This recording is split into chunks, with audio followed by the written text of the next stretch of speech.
Hello friends, गद्दी गडेरिया world में आपका स्वागत है। और आज इस वीडियो में हम गद्दी गडेरिया रिजर्वेशन देखेंगे। तो फ्रेंड, गद्दी गडेरिया समुदाय जैसे कि आप जानते हैं भारत के बहुत सारे राज्यों में और सेंट्रल की लिस्ट में गद्दी गडेरिया समुदाय को आपका ओबीसी कैटेगरी में डाला गया है, जो कि फ्रेंड गलत है। तो फ्रेंड देखिए, इस वीडियो में हम डिस्कस करेंगे फ्रेंड कि SC, ST, DNT, anti reservation गद्दी गडेरिया समाज को मिलना चाहिए और फ्रेंड सेंट्रल में भी इनको यही रिजर्वेशन मिलना चाहिए। तो फ्रेंड, सरकार ने ज़बरदस्ती समाज को ओबीसी में डाल रखा है, डाल नहीं रखा बल्कि घुसेड़ रखा है ज़बरदस्ती। तो फ्रेंड कि हमें SC, ST, DNT, anti reservation लेना है, उसके लिए हमें क्या क्या करना पड़ेगा। तो फ्रेंड ये वीडियो सीरीज़ चलेगी बहुत लंबी। तो इस आज की किस्त में फ्रेंड हम कुछ जनरल चीज़ें देखेंगे। फिर इस तरीके से 5-6 इसकी किस्त बनेंगे फ्रेंड, आपको समझ में आएगा हम कहाँ पीछे हैं, कहाँ आगे हैं।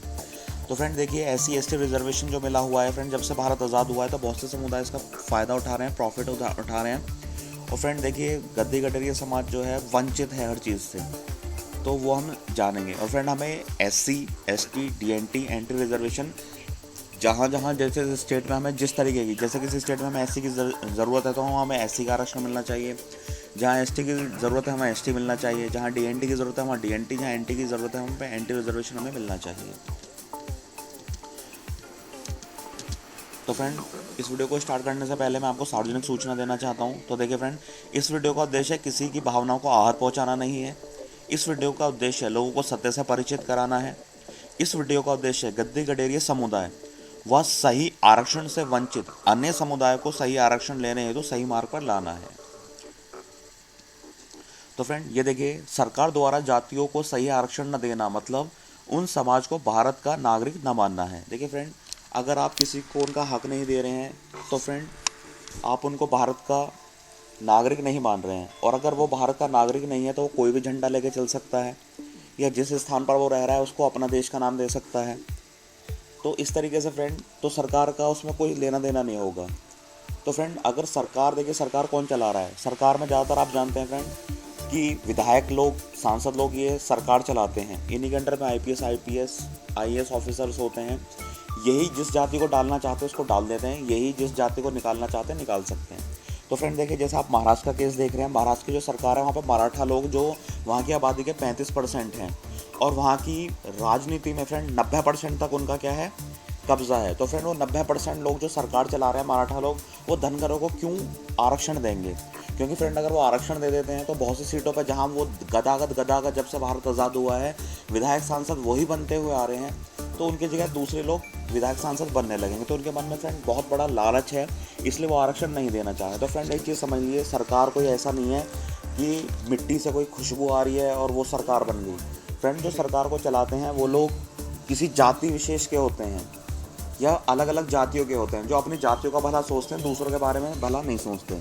अगर जैसे कोई देश में कोई बनिया प्रधानमंत्री बन गया या मुख्यमंत्री बन गया तो फ्रेंड वो ज़्यादा प्रॉफिट अपने जाति के लोगों को दिलाना चाहता है। जैसे बैंकों की लोन की दर कम कर दे या सस्ती ज़मीन मुहैया करा दे उनको, या जो जजेस बैठे हुए हैं अगर किसान का और किसी इंडस्ट्रियलिस्ट का जो कि बनिया जाति का है या बनिया जाति के लोग ही ज़्यादातर बिजनेस चलाते हैं, तो फ्रेंड क्या करेगा, किसानों को ऐसे आपको ऑर्डर देगा हाई कोर्ट से, सुप्रीम कोर्ट से, कि वो किसान हार जाएगा और वो फेवर में चला जाएगा बनिया के जो बिजनेस लगा रहा है। तो फ्रेंड आप समझिए कि सरकार किस प्रकार से, सरकार कोई मिट्टी से निकली हुई खुशबू नहीं है, कोई हवा नहीं है, कोई आसमान से आती हुई रोशनी नहीं है, ये इंसान ही चलाते हैं।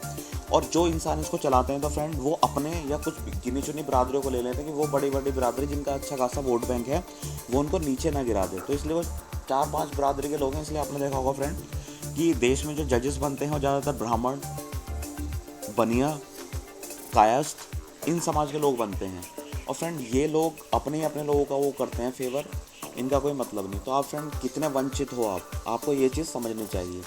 अगर किसी भी समाज को मजबूत होना है, भारत में स्पेशली फ्रेंड अगर किसी को मजबूत होना है तो उस समाज के विधायक सांसद बहुत ज़्यादा होने चाहिए। विधायक सांसद देखिए फ्रेंड, बहुत दिखावा होता है कि कोई जजेस है वो पहले प्रेस कॉन्फ्रेंस करने लगा, फिर उनमें से ही एक जज बना दिया जो चीफ जस्टिस होता है। तो फ्रेंड ये दिखावा करना होता है कि देखो हम कितना संघर्ष कर रहे हैं। संघर्ष ये पहले से डिसाइडेड होता है फ्रेंड। तो बहुत बुरा, अगर मैं आपको इस वीडियो में समझा नहीं सकता ये कितना वो है। तो फ्रेंड देखिए, आपको ये चीज़ करनी पड़ेगी। अगर कोई सरकार द्वारा जातियों को सही आरक्षण ना देना मतलब उन समाज को भारत का नागरिक ना मानना है, तो फ्रेंड अगर आप किसी देश के नागरिक नहीं हो तो फ्रेंड आप तो इसी धरती पर जन्म लिया है आपने, और आपने इस धरती पर जन्म लिया, आपके पूर्वजों वगैरह ने, तो आपका भी हक है, आप कोई भी अपना झंडा बना के लगा सकते हो, आप कोई भी अपने जिस जगह पर आप रह रहे हो अपनी जगह का नाम रख सकते हो। तो फ्रेंड आगे बढ़ते हैं, देखते हैं। तो फ्रेंड देखिए, ये मैंने उत्तर प्रदेश का एग्जांपल लिया है, हालांकि मेरा जो स्टेट है वो उत्तराखंड है, लेकिन फिर भी उत्तराखंड का थोड़ा अलग है। उत्तराखंड क्योंकि ये पहाड़ी राज्य है तो उसमें पहाड़ी रिजर्वेशन होता है, तो उसको क्या बात को छोड़ दें। आगे हम ऐसे स्टेट की बात देखते हैं जहाँ पर बहुत ही गलत आरक्षण मिला हुआ है। तो फ्रेंड देखिए, उत्तर प्रदेश में जो अपर कास्ट हैं, अपर कास्ट का मतलब जो जनरल कैटेगरी कास्ट है वो 19% है। और अगर आप फ्रेंड ओबीसी में देखें, ठीक है, ओबीसी में 20% लोअर ओबीसीज हैं, 12% नॉन यादव ओबीसी हैं और 9% यादव हैं। यानी कि आप ये मान के चलिए कि अगर आप पूरी भारत की जनसंख्या है, ठीक है, अगर आप फ्रेंड देखिए यादवों का आरक्षण देखें तो यादव जो है ओबीसी कैटेगरी में 19% के करीब हैं, लेकिन अगर आप पूरे उत्तर प्रदेश में देखें तो पूरे सारी कैटेगरी को मिला के देखें तो ये 9% के करीब है। यानी कि आप ये मान के चलिए मोटा मोटा 10% है, यानी कि हर 10 में से एक आदमी यादव है उत्तर प्रदेश में, ठीक है। उसके बाद नॉन यादव ओबीसीज आ जाते हैं, गडरिया को इसी कैटेगरी में इंक्लूड कर रखा है फ्रेंड्स। फिर लोअर ओबीसीज आ जाते हैं। फिर देखिए जाटव जो हैं ये 13% हैं, तो इसका मतलब ये मान के चलिए 100 में से 13 लोग जाटव हैं। उसके बाद अदर जो एससी कैटेगरी है वो 8% है। और फिर देखिए फ्रेंड 19% मुस्लिम है। तो अगर फ्रेंड मुस्लिम्स में भी दो तरीके के मुस्लिम हैं, एक तो ओबीसी मुस्लिम है और एक जनरल मुस्लिम है। जैसे शेख वगैरह किस में आते हैं, शेख, पठान, ये सब जनरल कैटेगरी में आते हैं। लोहार, कुरैशी वगैरह ये सब ओबीसी कैटेगरी के मुस्लिम्स हैं। तो फ्रेंड अगर आप ओवरऑल उत्तर प्रदेश में ओबीसी कैटेगरी को देखें तो फ्रेंड ओबीसी कैटेगरी जो है वो उत्तर प्रदेश में लमसम 54% के करीब है। हालांकि अगर आप 20, 12 और 9 को अगर आप देखेंगे तो 41% बैठ रहा है। इसमें से फ्रेंड 41% में आप जो है कुछ मुस्लिम्स को भी ले लिए, इधर इंक्लूड कर लीजिए, तो ये फ्रेंड 54% के करीब बैठेंगे। और जर्नल जो है वो फ्रेंड 22 से 23% के करीब है, अगर आप मुस्लिम्स को भी इसमें इंक्लूड कर लेते हो। या फ्रेंड ये और ज़्यादा बैठ जाएगा, 25% से 30% तक बैठेगा, वैसे 25% मानिए। तो फ्रेंड देखिए इस तरीके से डिस्ट्रीब्यूशन है। तो फ्रेंड देखिए हमारे कुछ राज्य हैं, जैसे उत्तर प्रदेश हो गया, उत्तराखंड हो गया, तो इसमें 4 कैटेगरी में बांटा हुआ है। उत्तर प्रदेश में तो हालांकि कोई एसटी शेड्यूल ट्राइब कोई रहता नहीं है, कोई गिने चुने जाते हैं, उनकी जनसंख्या बहुत कम है। तो उत्तर प्रदेश में जो रिजर्वेशन है जनरली वो 3 तरीके का है। एक तो जर्नल है जिनको कोई रिजर्वेशन नहीं है, लेकिन उनको भी मोदी जी ने आरक्षण दे दिया इकोनॉमिक बैकवर्ड क्लास का।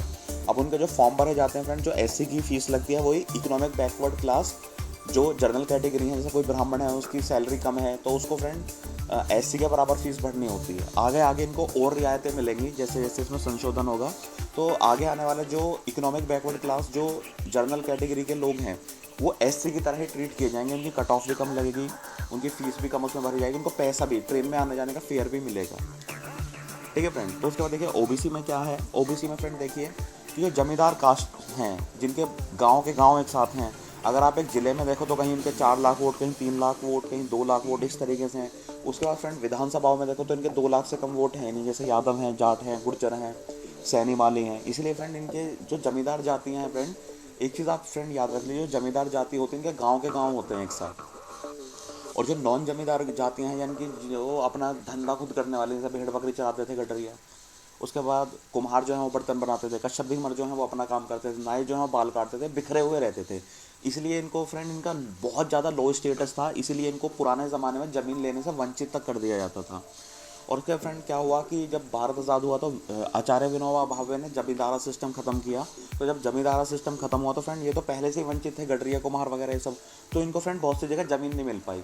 जब जमींदारा सिस्टम ख़त्म हुआ तो ये बोल दिया गया था कि जो जो इनके ज़मींदारों के खेतों में काम कर रहे हैं उनको ज़मीन बांट दी जाए। तो देखिए फ्रेंड जैसे सैनी समाज था उनमें ज़मीन बटी, तो फ्रेंड वो ज़मींदार भी हो गए, जो कम ज़मींदार थे वो ज़मींदार भी हो गए। तो फ्रेंड उसके बाद आप देखिए कि इस तरीके से ये गडरिया समाज पहले ही वंचित था, आज भी वंचित है और आगे भी।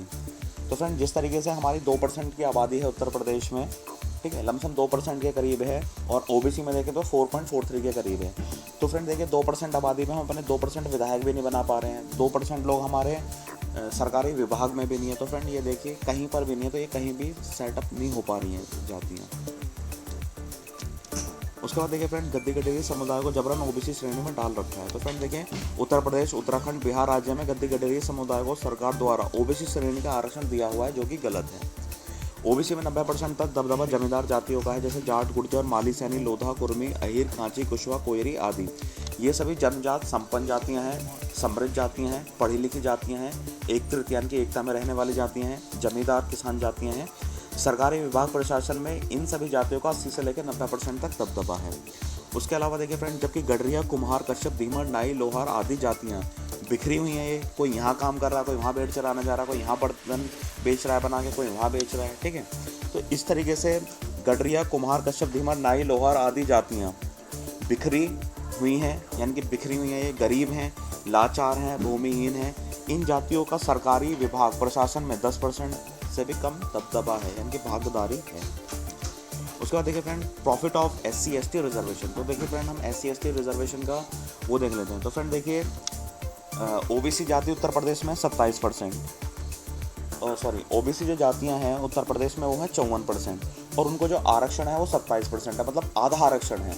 लेकिन SC/ST जातियां कितनी है फ्रेंड, वो 19% से 20% के करीब है, और उनको रिजर्वेशन जो है वो 20% है। तो फ्रेंड देखिए, जितनी इनकी जनसंख्या है उनके हिसाब से इनको 20% ही इनकी आबादी है, 20% ही आरक्षण है। लेकिन OBC कितना है फ्रेंड, 54% है, और उनको रिजर्वेशन कितना है, 27%, मतलब आधा रिजर्वेशन है। इसलिए लोग OBC की कैटेगरी में नहीं रहना चाहते। उसके बाद देखिए फ्रेंड, जो SC/ST में लोग हैं उनको क्या क्या फ़ायदे हैं। तो फ्रेंड, उनको सेफ्टी मिलती है, अगर कोई इनको परेशान कर रहा है, दुखी कर रहा है, तो उन पर SC/ST एक्ट लग जाता है।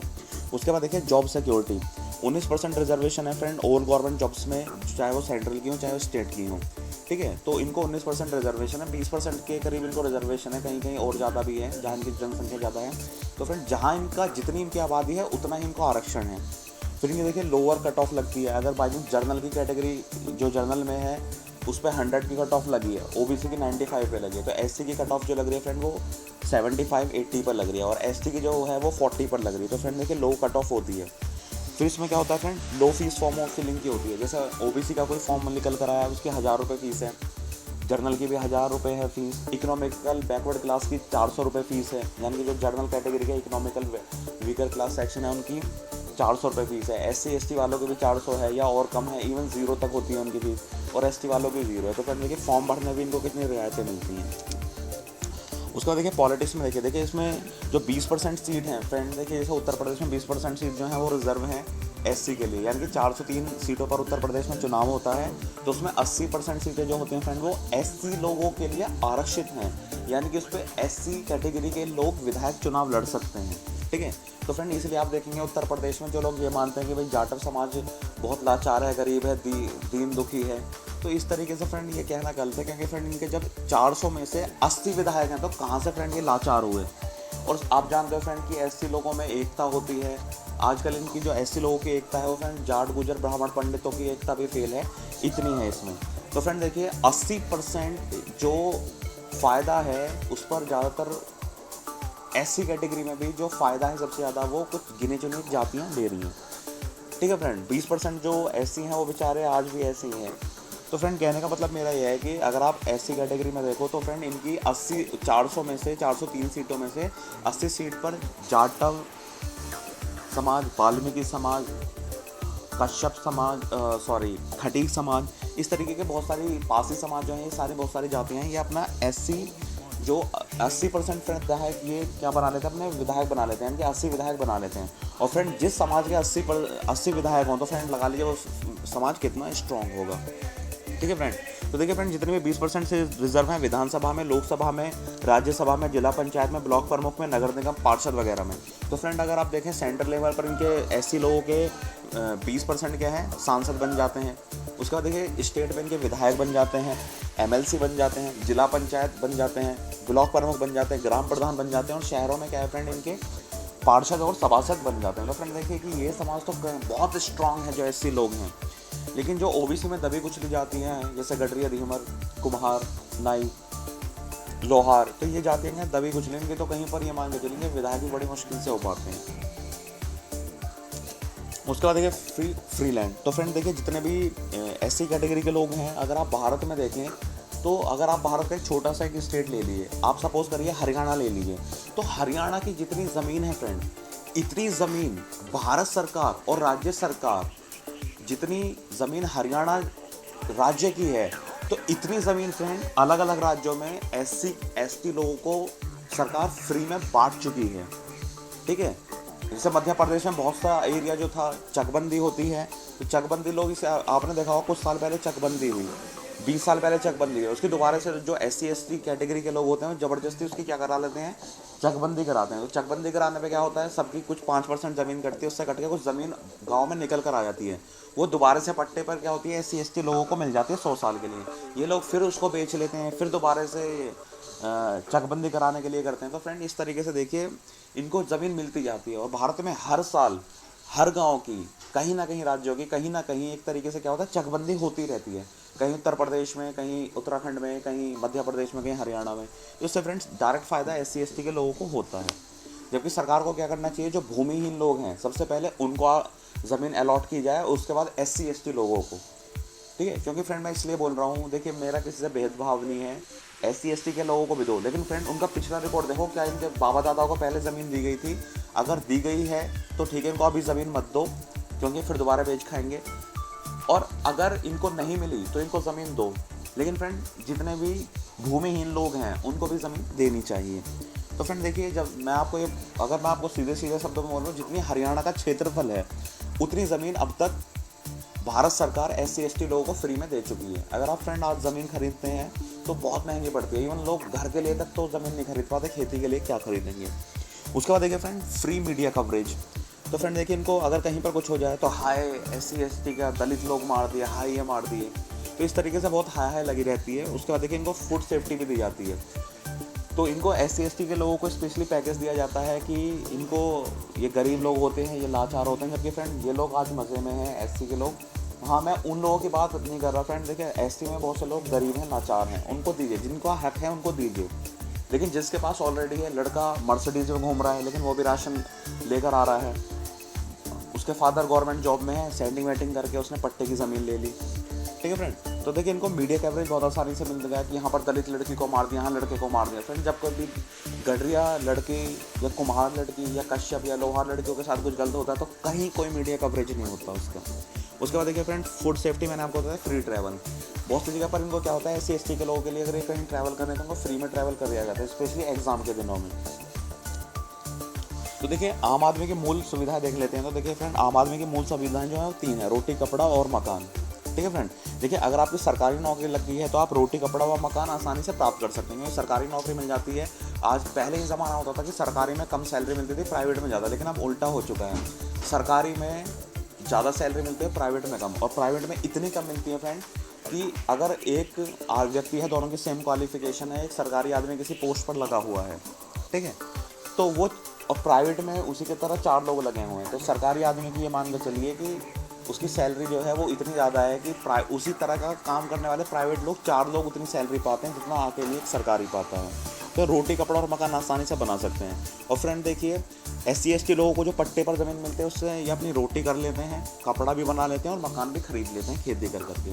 तो इनको फ्रेंड पूरी तरीके से सेफ्टी दी गई है। लेकिन जो OBC में जो नॉन जमींदार जाति हैं, जैसे गडरिया हो गए, कुम्हार, धीवर, कश्यप, इनका तो मुझे लगता है सरकार ने इनको कुछ वो मान रखा है, इनको गॉड से मान रखा है, तो ये समझ लीजिए, ये इनको रावण कंस मान रखा है, इनको दुश्मन मान रखा है कि जो इनका भला करना ही नहीं चाहते।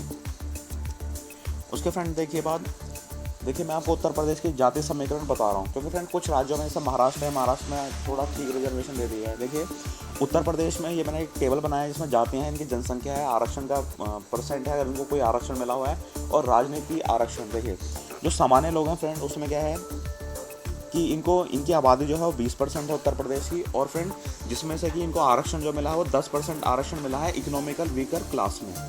उनका राजनीति में जो आरक्षण है वो नील है, यानी कि फ्रेंड जनरल सीट आती है, अगर आपको राजनीति में आप विधायक का, प्रधान का चुनाव लड़ रहे हो तो जनरल में तो SC भी लड़ सकता है, OBC भी लड़ सकता है और जनरल खुद लड़ सकता है, तो इनको किसी तरीके का रिजर्वेशन नहीं है। अब बात करते हैं फ्रेंड OBC की। तो उत्तर प्रदेश में अगर आप फ्रेंड हिंदू और मुस्लिम दोनों OBC को मिला लें तो मिला के बैठते हैं 54%, इनको आरक्षण है 27%, उनका राजनीतिक आरक्षण भी 27%, यानी कि उत्तर प्रदेश में अगर चुनाव होते हैं तो उनको 27% सीट जो है वो OBC के लिए रिजर्व रखी जाएंगी। उसके बाद देख ले फ्रेंड SC जो लोग हैं उनकी जनसंख्या 20% के करीब, और फ्रेंड इनको आरक्षण भी 20% के करीब है। और राजनीति में भी आरक्षण इनका 20% है। ठीक है, ये 19 मैंने लिख दिया, थोड़ा मिस्टेक हो गई है। तो फ्रेंड देखिए, अगर ये राजनीति में आते हैं तो फ्रेंड चाहे वो पार्षदी का, सभासदी का, ग्राम प्रधान का, ब्लॉक प्रमुख का, जिला पंचायत का, विधायक का, सांसद का, कोई भी चुनाव हो तो 20% सीटें रिजर्व होती हैं, उन पर एससी का लोग ही चुनाव लड़ सकता है और विधायक, सांसद, ग्राम प्रधान ये सब चीज़ें बन सकते हैं। और इनको देखिए फ्रेंड, सरकारी नौकरियों में इनको आरक्षण 19% का है। यानी कि अगर पुलिस की भर्ती निकल रही है, सपोज करो कि 100 पुलिस की भर्ती निकली तो 20% इनको रिजर्वेशन है, तो 20% एससी के लोग ही उसमें भर्ती रहते हैं। ठीक है फ्रेंड, एक चीज़ आप समझ लीजिए, अगर आपको किसी देश पर राज करना, अपनी बात बनवानी है तो आपको राजनीति में और आरक्षण दोनों चीज़ ज़रूरी हैं। क्योंकि राजनीति से आपको विधायक, सांसद बनाते हो, जो नियम कानून बनाते हैं विधानसभा में या लोकसभा में बैठ के नए नए संशोधन करते हैं, कानून बनाते हैं, उसको पारित करते हैं। तो आपकी राजनीति में भागीदारी होनी चाहिए। और आरक्षण से क्या होगा फ्रेंड, आप जितने भी आपके सरकारी विभाग हैं, जैसे पुलिस विभाग है, आपका डाक विभाग है, आपका गांव में जैसे आपने पटवारी ये सब लोग देखे होंगे, तो ये सारे लोग जो हैं ये क्या करते हैं, देखिए विधायक लोग कोई चीज़ पास करते हैं, पास हो गई तो उसके बाद उस पर मोहर जो लगाते हैं वो अधिकारी लगाता है, और अधिकारी किससे जाता है, सरकारी नौकरियों के द्वारा जाता है। तो फ्रेंड देखिए, साइन करने का काम अधिकारी होता है। अगर सपोज करो कोई विधायक धमकी भी दे रहा है, भाई ये मेरे लोगों की ज़मीन है, इसको ये ऐसे ऐसे करो, जो भी है इस पर साफ करो, तो पटवारी जब तक उस पर साइन नहीं करेगा, जब तक फ्रेंड आगे भी साइन नहीं होंगे।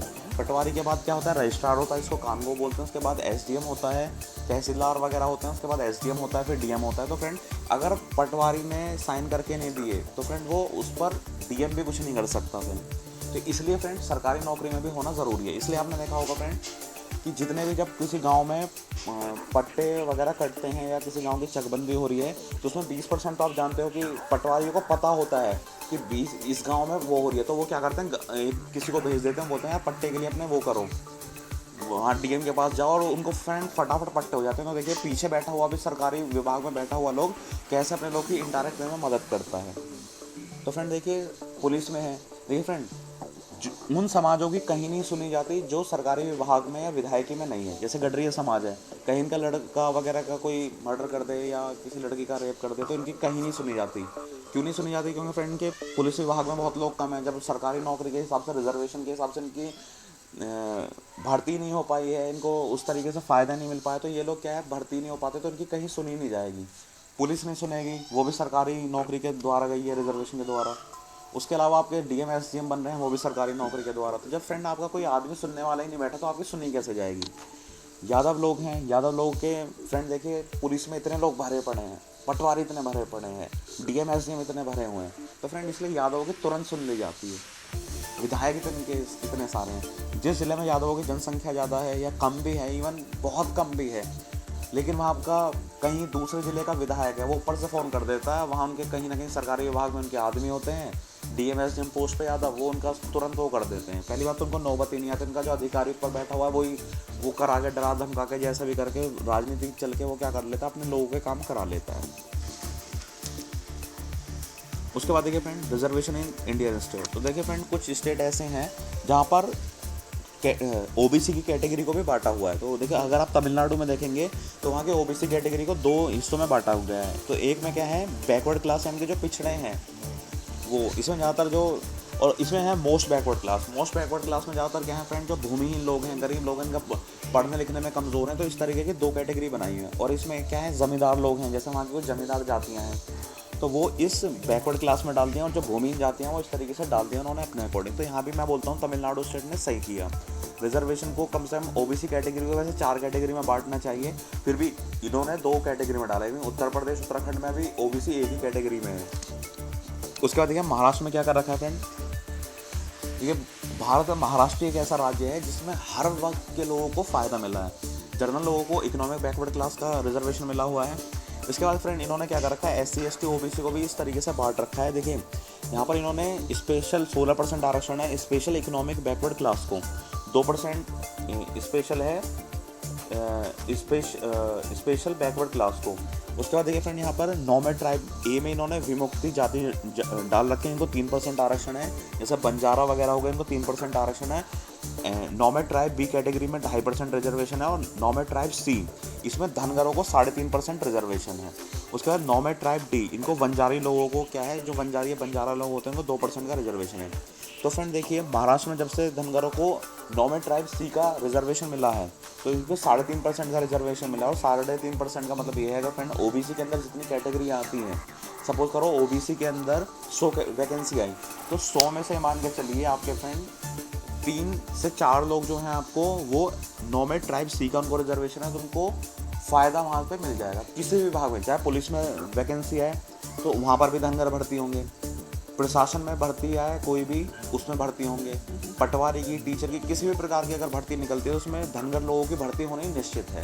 तो फ्रेंड देखिए, महाराष्ट्र सरकार को वैसे तो कि वहाँ पर जब से भारत आज़ाद हुआ है तो धनगर समाज जो है वो वहाँ पर नॉर्मल ट्राइब के लिए लड़ाई लड़ रहा है और उनको लड़ते लड़ते फ्रेंड क्या है, नॉर्मल ट्राइब सी का रिजर्वेशन मिल गया है। इसमें उनको 3.5% रिजर्वेशन है। तो फ्रेंड ये 3.5% जो रिजर्वेशन है ये ओबीसी कैटेगरी के अंदर है उनको, ठीक है। ओबीसी के अंदर अगर बाई चांस मैंने आपको बोला कि सपोज करो 1000 सीटें आई तो 1000 सीटों में से क्या है फ्रेंड 3.5% लगा लीजिए कितना होगा। तो 1000 में से 3.5% फ्रेंड आप ये मान के चलिए 35 लोग, 1000 में से 35 लोग बैठेंगे 3.5% ओबीसी के, तो उनको 35 लोगों को क्या है गवर्नमेंट जॉब देनी ही देनी है क्योंकि उनका 3.5% रिजर्वेशन है। इसी कारण क्या है फ्रेंड, महाराष्ट्र में बहुत से लोग हमारे तहसीलदार बने हैं, डिप्टी जेलर बने हैं, ठीक है, कानूगो बने हैं, पटवारी बने हैं, टीचर बने हैं। फ्रेंड पटारा ही खुल गया वहाँ पे, इतने लोग भर्ती होने लगेंगे आप फ्रेंड लगेंगे 10-20 साल में कि हर विभाग में आपको वहाँ पे धनगर पाया जाएगा।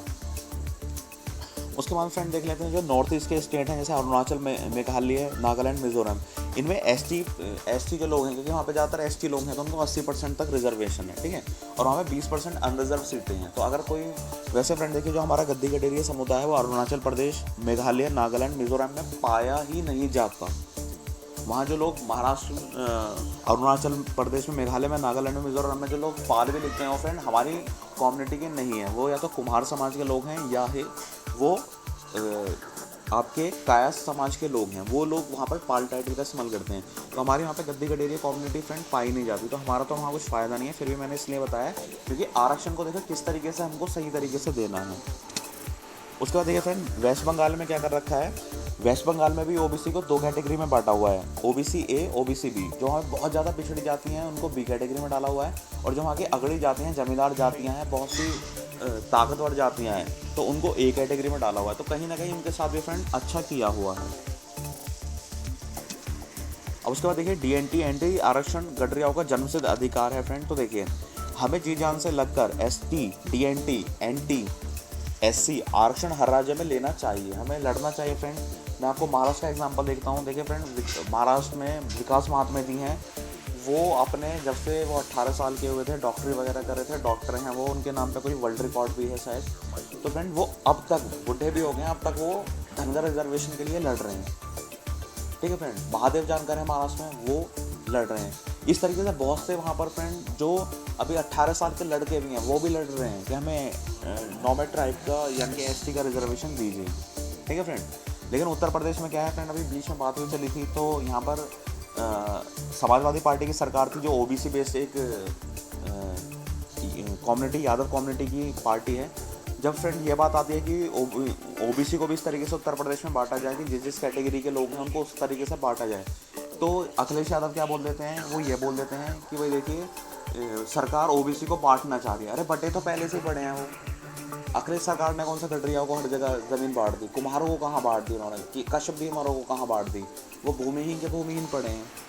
तो फ्रेंड देखिए मेरा जो कहने का मतलब ये है कि एक नेता ओबीसी का आउट करा जाता है, बोलता है कि अगर सरकार देना भी चाहती है वो उसको लागू नहीं करना चाहते। तो फ्रेंड अभी उत्तर प्रदेश में भाजपा की सरकार है, हो सकता है ये लागू कर दे। तो फ्रेंड अगर देखिए हमारी जो गद्दी गडेरिया कम्युनिटी है वो हर राज्य में घुमक्कड़ जाती रही है, नॉमिनेट रही है, तो इनको फ्रेंड या तो एसटी का रिजर्वेशन दीजिए। उत्तर प्रदेश में वैसे भी एसटी बहुत कम के करीब है, तो उत्तर प्रदेश में तो गडरिया को एसटी का रिजर्वेशन मिलना चाहिए, ठीक है। और यह नॉर्मल ट्राइब का उनको आरक्षण दीजिए फ्रेंड, तो कहीं ना कहीं इनका फ़ायदा होगा। ये समाज भी और समाज के देखिए जो BR अम्बेडकर साहब ने, मैं उनको वैसे सही नहीं मानता हूँ, लेकिन आपको अगर सही लगता है तो आप सही करिए जैसा भी आपको मानना है। तो उन्होंने सारे समाज को बराबर लाने के लिए ये रिजर्वेशन दिया था। लेकिन फ्रेंड मुझे तो हंसी मजाक लगती है कि ये आरक्षण जो है बड़े बड़े जातियों को फ़ायदा देने के लिए, ये जिनकी जनसंख्या ज़्यादा है उनको फ़ायदा देने के लिए रिजर्वेशन किया हुआ है। क्योंकि फ्रेंड गद्दी गडेरिया समाज की 2% की भी आबादी है उत्तर प्रदेश में, 2 से 2.5% मान लीजिए। तो अगर आप 403 जो विधायक हैं उनका अगर आप रिजर्वेशन देखें तो कम से कम हमारे 8 विधायक तो बनने ही चाहिए, लेकिन हमारे 8 भी नहीं बन पाते हैं फ्रेंड। अभी उत्तर प्रदेश में हमारे 2 हैं, वो भी 2 के आप एक को ही मानिए, ठीक है, एक ही मानिए, और वहाँ पे 2 जगह सीट खाली हैं। अभी आज चुनाव भी है फ्रेंड, आज 3 तारीख है, उत्तर प्रदेश में आज चुनाव है। 2 जगह पर अपने बिरादरी के लोगों को वोट कीजिए। जहाँ में अगर आप वीडियो देख रहे हैं, आप पार्टी पे मत जाइए, आप अपने समाज को देखिए, ठीक है। पार्टी किसी समाज की नहीं होती, ठीक है। आपका विधायक आपके समाज का होता है जो आपका नाम कर सके। तो देखिए फ्रेंड, जैसे मैं बता रहा हूँ, उत्तर प्रदेश में 403 सीटें होते हैं, अगर आप उसका 2% निकालें तो 8 विधायक निकल के आएंगे। और लेकिन फ्रेंड, हमारे 8 विधायक अभी तक इतिहास में नहीं रहे हैं। 6 विधायक 1996 से लेकर सन 2002 तक रहे थे, वो अभी तक का रिकॉर्ड है। 6 से ज़्यादा विधायक हमारे कभी रहे नहीं, तो हम पिछड़े हुए हैं। तो फ्रेंड, आई होप ये वीडियो आपको पसंद आई होगी। फ्रेंड, इसके बारे में आपको बहुत सारी वीडियो रिलेटेड बताऊंगा। बहुत से लोग अपने आप को ज़्यादा ठाकुर छत्रिय वत्रिय दिखाने के चक्कर में वंचित हैं। उनके मकान, घर मकान देखो, जैसे 10-20 बीघे ज़मीन लेके बैठे हैं वो। और फ्रेंड, घर मकान भी उनका 20 ज़्यादा 50 गज में, 100 गज में, इस तरीके से बना हुआ। छोटे छोटे घरों में बैठे हैं और अपने आप को खुदा समझ रहे हैं। वो लोग बहुत मूर्ख हैं, समाज को कमज़ोर करने की कोशिश करनी है। अगर तुम्हें ज़्यादा अपने आप को रईस दिखाना है तो फ्रेंड, आपकी जो लोग बोलते हैं ना छत्रियाँ नहीं, अरे तुम छत्रियों के बराबर अपनी कोठियाँ के लिए तो बनाओ अपने। 100 बीघे से ज़मीन हो तुम्हारे पास तो जब अपने आप को छत्रे कहना आज के ज़माने में। तुम्हारे जो मकान है बीघे बीघे में, 1000-2000 गज के में हो, जब अपने आप को छत्रे कहना। अभी आप जिस कैटेगरी में हो वो उसके लायक नहीं हो आप फ्रेंड, और आप अपने आप समाज को और नीचे दिखाने की कोशिश करोगे। Thank you friend, thank you very much. और आगे बहुत सारी वीडियोज़ आने वाली हैं, उन वीडियोज़ को जरूर देखिए।